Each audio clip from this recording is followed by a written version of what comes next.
Welcome back to the deep dive. We're here again to, peel back the layers on the things that are often right there, part of our everyday lives, but maybe we don't always see their full significance. And today, we're doing a deep dive into something really personal, something I think almost everyone can relate to in some way, but it's also surprisingly profound.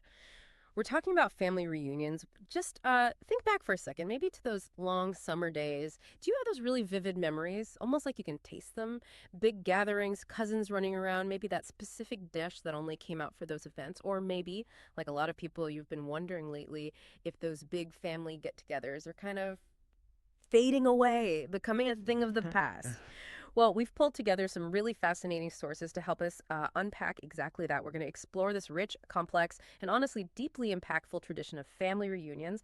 We'll dig into their surprising histories, some of it quite heartbreaking, actually, and then look at the profound benefits they can have, for us as individuals and for the whole family unit. And then we'll tackle the real challenges they face today, why they seem to be declining for some, and importantly, we'll look at some ways people are keeping them going, our sources. They range from really powerful historical accounts, especially from the Black community, to academic studies on well-being, and even some really honest online discussions from places like Reddit about why some families just aren't doing them anymore. Okay, let's really get into this. Yeah, it's a topic that genuinely has so much more depth than we might initially think. When you say family reunion, people often picture maybe a backyard barbecue, Right. matching T-shirts. Great, the classic image. Exactly, and those are definitely part of it sometimes. But as we'll explore, the the real reasons behind these gatherings, the motivations and the impacts they run so much deeper.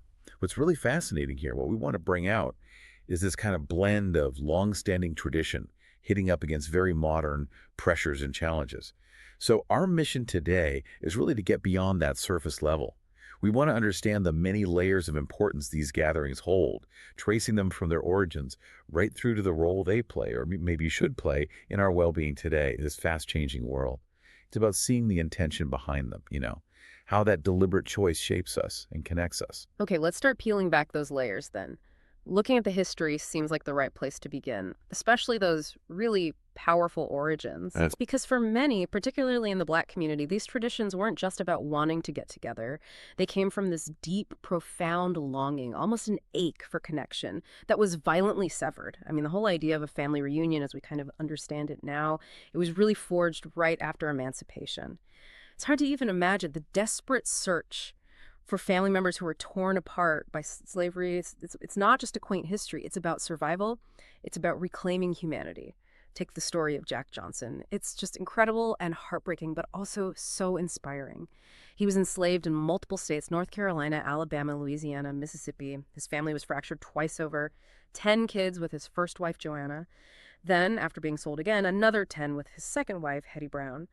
Once freedom came, his one driving goal was to put his family back together. He started this relentless search, just tireless. Miraculously, he found 9 of Joanna's children, but they searched and searched for Rufus, who'd been sold off to Texas, and they never found him. Yeah. Can you even fathom that enduring pain? And get this, his descendants, generations later, still continue that search for Rufus's line. It just shows how deep that need for connection runs, echoing down through time. It really does. That persistence is just astounding. And the ways people searched back then, before phones, before the internet, it really underscores the desperation and the sheer will. They put ads in newspapers, like there was one in the New York Age in November 1888, just hoping somehow someone miles away might see it. Hmm.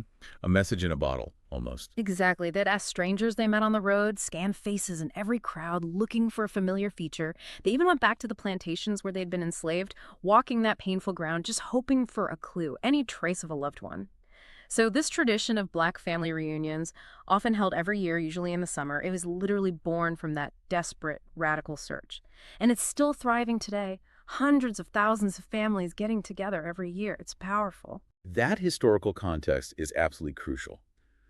Ashante Reese, who's at the University of Texas at Austin, she's done a lot of work on Black gatherings, and she points out something really critical. Just the act of Black people gathering in large groups in public spaces after emancipation was in itself profoundly radical. How so? Well, think about it. Before freedom, public spaces were often used against Black people, places of control, surveillance, punishment. So to gather freely, openly, in numbers, that was a direct challenge to that whole system of oppression. Ah, okay. I see. So if you connect that to the bigger picture, these reunions weren't just social events. They were acts of defiance, almost. Reclaiming space, asserting identity, rebuilding community against forces that had deliberately tried to break families apart. It was about healing, about asserting their right to be together. That puts a completely different lens on it. It really does. And you see this long-term commitment in families like the Quanders in Virginia and D.C. Their family history is incredible, traced back to the 1600s. They're considered the oldest documented Black American family. Wow, the 1600s. Yeah. And their first formal reunion, 1926. It wasn't just a party. It happened after 3 family members died relatively close together. They held it near the Woodlawn Plantation, a place tied to their history, where some Quanders had actually managed to buy land. So it was deeply rooted in place and memory, even then. Exactly. It shows this incredibly deep, long-standing commitment to family, to history, spanning centuries. It's not just a modern phenomenon at all. Okay, so that deep history really makes it clear. A family reunion isn't just, any old get-together. It feels different, more intentional. So what is it that makes a family reunion different from, say, just having Thanksgiving dinner or a birthday party? Well, researchers like Shanti Rees and Sade Meeks point to some common markers, often in the summer, right? There are usually traditional foods involved, things that really speak to heritage. And the matching T-shirts. Can't forget those. Definitely the matching T-shirts. Apparently, that's a key identifier. It's like a uniform, a visual sign. We belong together. Yeah, I can see that. But it's more than just the externals, right? Oh, absolutely. The core difference is the purpose. Family reunions are explicitly intentional. The goal is to connect people who might have drifted apart, reconnect those separated by distance, celebrate that shared history, and really importantly, learn about family ancestry. So it's more formal in its goals, even if the event itself feels casual. Exactly. While a Sunday dinner might just be about sharing a meal, a reunion usually involves a much wider group. Cousins, aunts, uncles, grandparents, maybe even people you haven't met. And there's this clear collective aim. Uphold tradition, reinforce who we are as a family, weave that family story together. It's a deliberate act of strengthening those bonds. Intentionality, that seems key. Precisely. Justin Coulson, a parenting researcher, makes this great distinction between traditions and routines. He says essentially with traditions, we are trying to achieve something very specific. Create bonds, impart values, promote shared experience, and build memories. Ah, okay. So routines are kind of automatic efficient. Right? Routines save mental energy. Traditions demand attention. They make us pause, reflect, connect. They give life meaning in a way that just going through the motions doesn't. They're chosen, purposeful acts. That makes sense. And you see that intentionality so clearly with the Quander family's first reunion back in 1926. It wasn't spontaneous. It was planned carefully through letters. Think about the effort involved then. Yeah, no email or group chat. Exactly. 42 people came, many traveling quite a distance. And the menu, fried chicken, and everything that goes with it, that became a tradition, a thread connecting them over time. Their commitment is so strong that even in 2020, during the pandemic, they didn't cancel. They held their 100th reunion over Zoom. Wow, their 100th. That's incredible dedication. It really is. It just powerfully shows that enduring purpose. The method might change letters to Zoom, but that core intention to connect remains solid. Okay, so moving from that really deep history, let's talk about how reunions actively strengthen families today. In our world where everyone's so busy, so spread out. Yeah. They really offer that needed excuse, right? To just step out of the daily grind, the stresses, and focus purely on family. Think about families spread across the country, or even the globe. These events carve out that dedicated time for people to actually be in the same physical space together. Which is increasingly rare. Totally. And they create opportunities maybe for kids to meet second cousins they've only heard stories about, or for elders to connect with grandkids they haven't seen grow up. It allows people to really catch up, share stories, laugh, maybe even cry together over shared memories. And importantly, it's a space to remember family members who've passed away, keeping their stories alive. So what does this really mean? It means these gatherings can literally turn siblings into best friends over time, building what one blog called powerful momentum for family love and connection. It's like an investment year after year. That phrase, powerful momentum, is really good. And Teasdale Jewell's point about a family who plays together, stays together, fits right in here. Reunions provide that concentrated time for shared experiences, for fun activities, for creating new inside jokes, or reinforcing old traditions, it's not just about having fun, though that's important. Right. It's about actively building that shared history, that family culture. Yeah. It deepens relationships in a way that, just texting or occasional calls can't quite replicate. They actively bridge those gaps that form naturally over time and distance.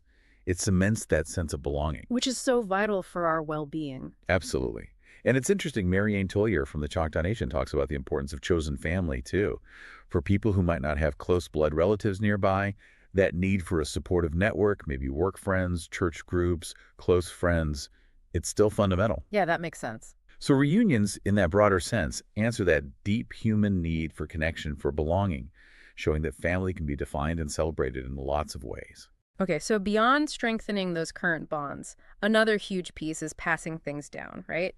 History, heritage, values. Yes, absolutely crucial. Reunions are like living classrooms for that. Ugh. Older family members sharing their stories, their experiences, their struggles, their triumphs. It's not just genealogy dates, it's the stories. It helps younger generations understand where they came from on a really personal level. It goes, as one source said, far beyond simply knowing a family line. It helps you appreciate the past, understand the present, and maybe even face the future with more resilience. Mm. The Choctaw Nation emphasizes this too, how hearing those stories of growth, of coping, of philosophies from elders is vital not just for preserving culture, but for helping younger people navigate their own mental health challenges.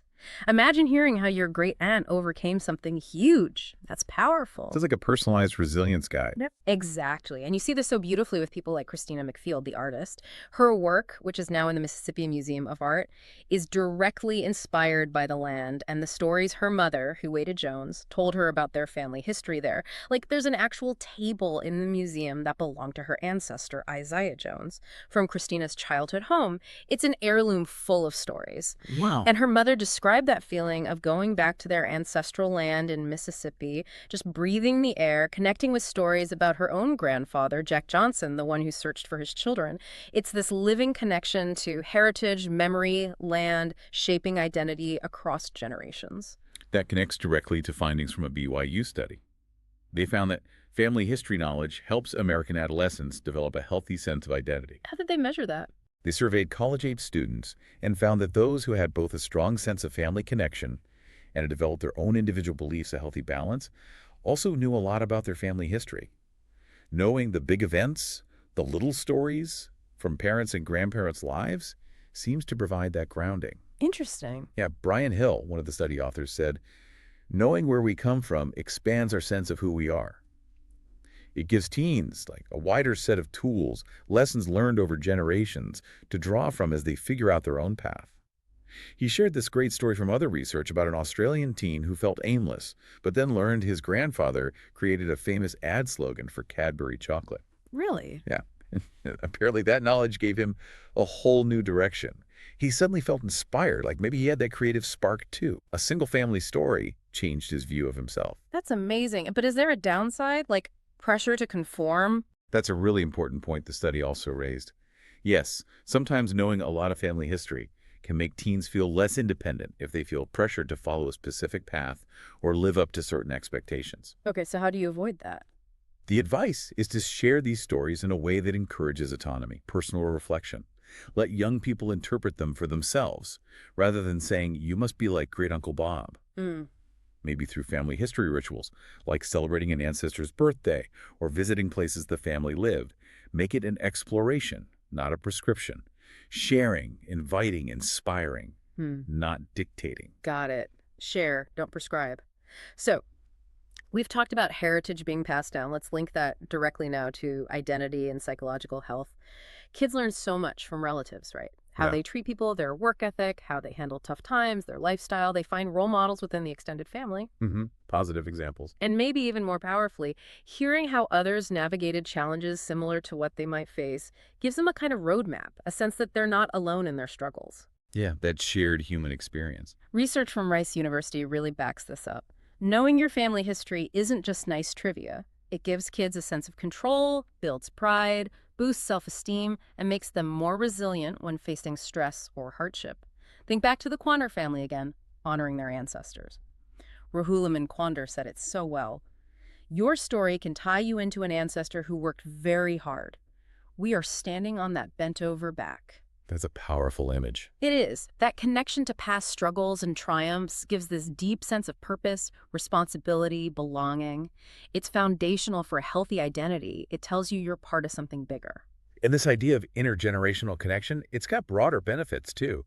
Studies from CRPE point out that soon, older adults will outnumber kids under 18. Right, the demographic shift. Exactly. So this raises a really important question. How can we harness that for mutual benefit? Research shows intergenerational learning is great for kids, boosts social skills, cultural knowledge.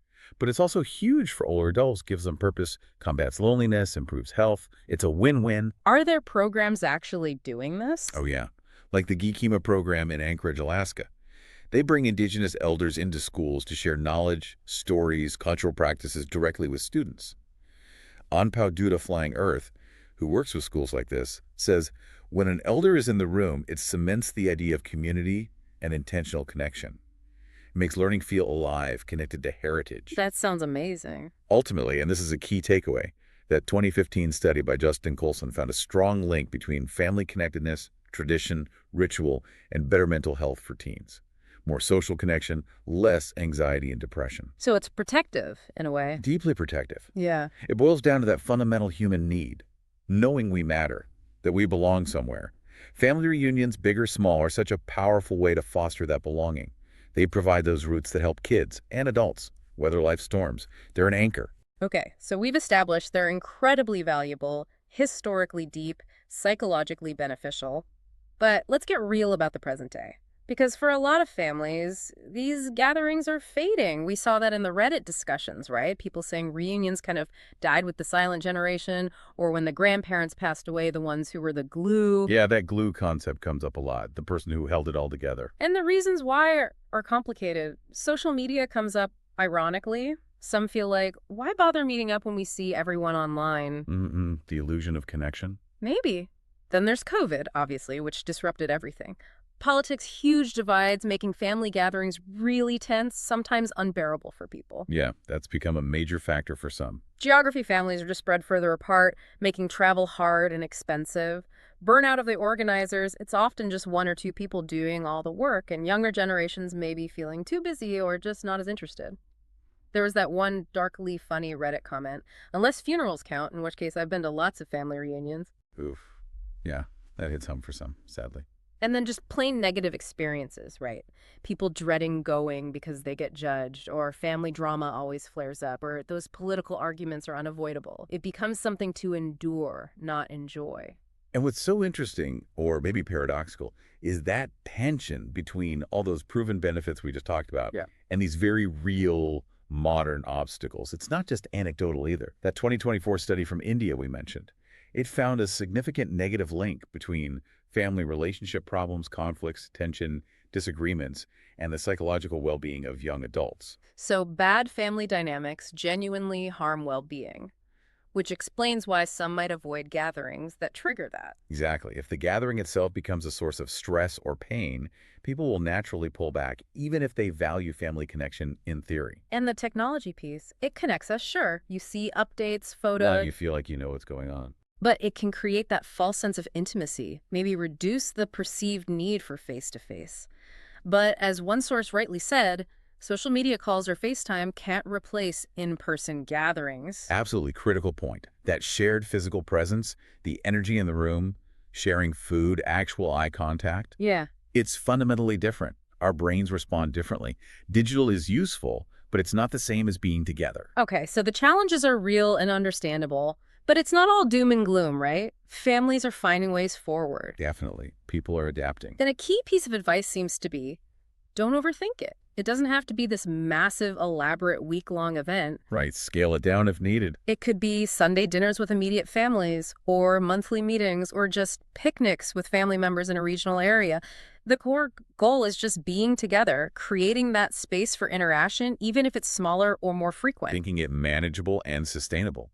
And the role of the younger generation seems really vital now, stepping into that gap left by the glue generation. We heard about Christina McField in her 30s, organizing the Johnson family reunion with guidance from an older relative. She talked about needing more people to see the value and wanting to keep this going. She's proof it can be done, bringing new energy. Passing the torch, essentially.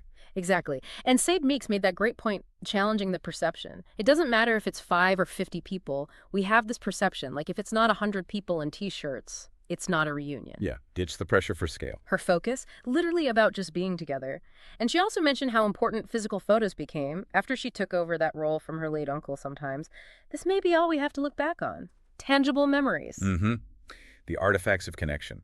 So, okay, let's unpack this. What makes for a successful modern reunion?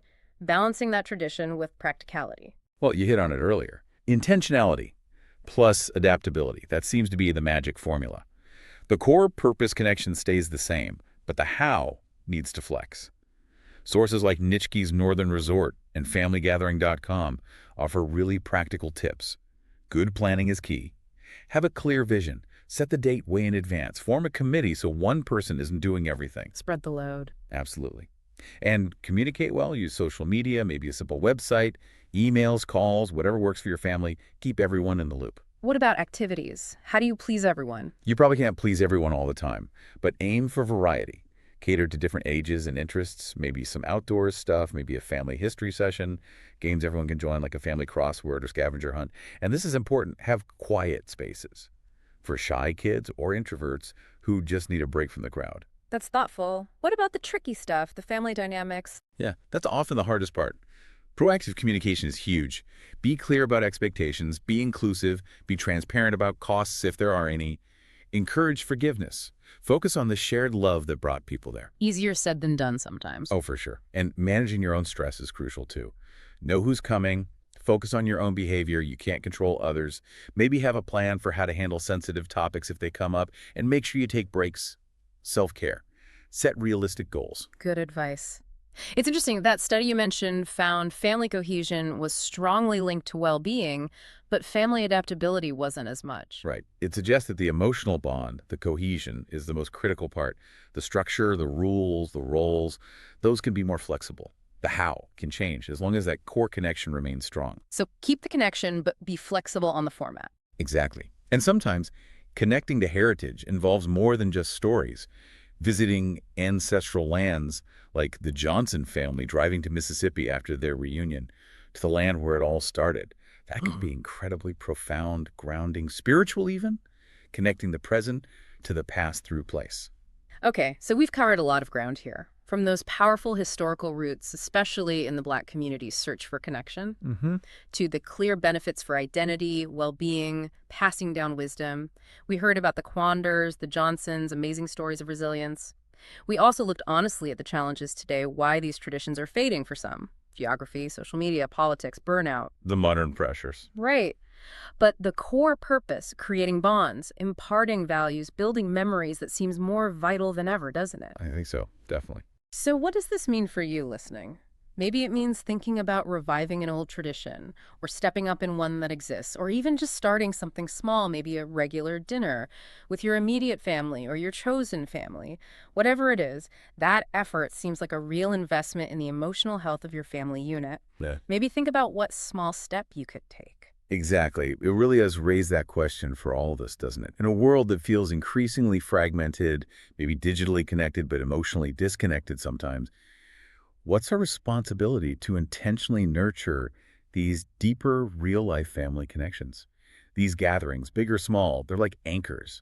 They give us that sense of belonging, continuity, identity that research shows is just so crucial for our mental health or resilience. That Quander family saying really sticks with me. Each and every one of us has a story. Reunions are about making sure those stories get told, get heard, get valued, get built upon. So future generations know whose bent-over backs they stand on. It's a living legacy. It's living legacy. I like that. So maybe here's a thought to leave you with. In this age where we're always connected online, maybe the most radical act, the most powerful tradition we can pass on is simply showing up for each other, face to face, being truly present. What stories are waiting to be shared in your family? What connections could be deepened? What memories are just waiting to be made?